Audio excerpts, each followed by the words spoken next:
So we'll just start off with a knot in the end of your thread.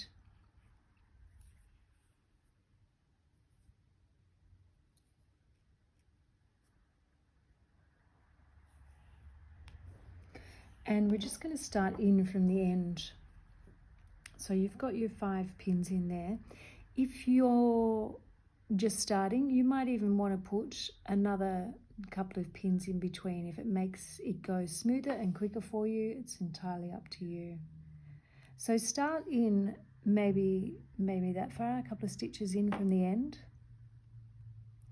And always start each piece off. It doesn't matter whether I'm curve piecing or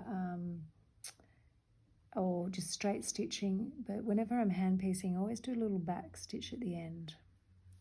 Just make sure you're coming through to the end, matching your points up, because that's important for when this block matches up with the next thing. And just do 1 or 2 stitches at a time when you're first starting, because it is fiddly. You will feel like you're all thumbs. And just do, maybe we'll just do 1 and see what it's. Just make sure that your stitching is matching up front and back on the sewing line. That's all you need to do, really. If you start going off, if your sewing lines aren't matching up front and back, you'll end up with a weird kind of shape. So if it means that you just do 1 or 2 stitches at a time and match up, that's fine. You will get faster. I haven't done this for a while, so I'm probably a bit of a slow coach.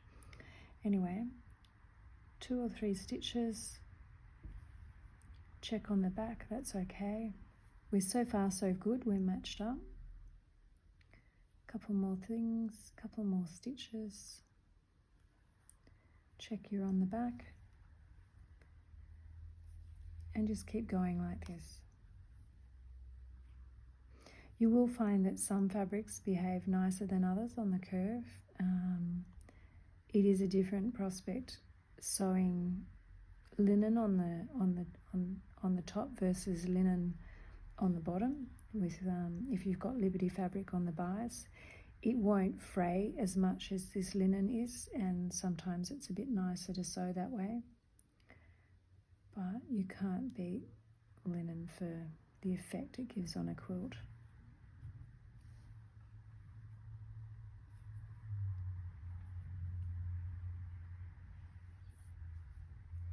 Now, every now and again, give it a bit of a feel and just kind of, it's like anything. If you do a whole lot of running stitches in a row, if you pull it too tight, you'll end up with a bit of a gather.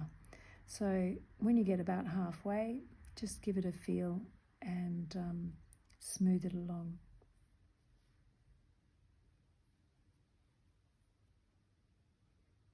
And I'd always do that at the end before you finish off, so that you make sure your stitches aren't too tight.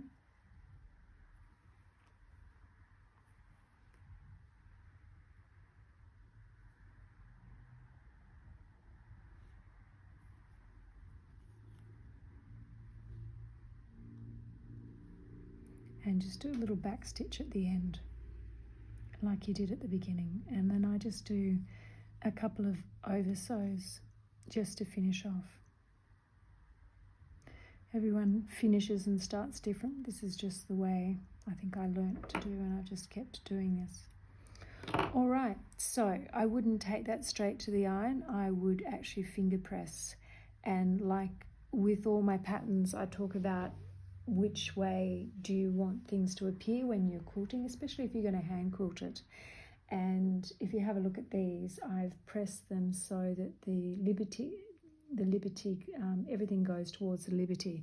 So that way it makes the quarter circle pop. And just the heat of your hands, you can just finger press that. You can use one of those plastic finger presses if you want. It's entirely up to you. But just give it a bit of a massage with your fingers, and you've got your quarter circle. Now you can go and take that to the machine, to the iron, and iron it if you want, but it's your quarter circle. Hope that helps you.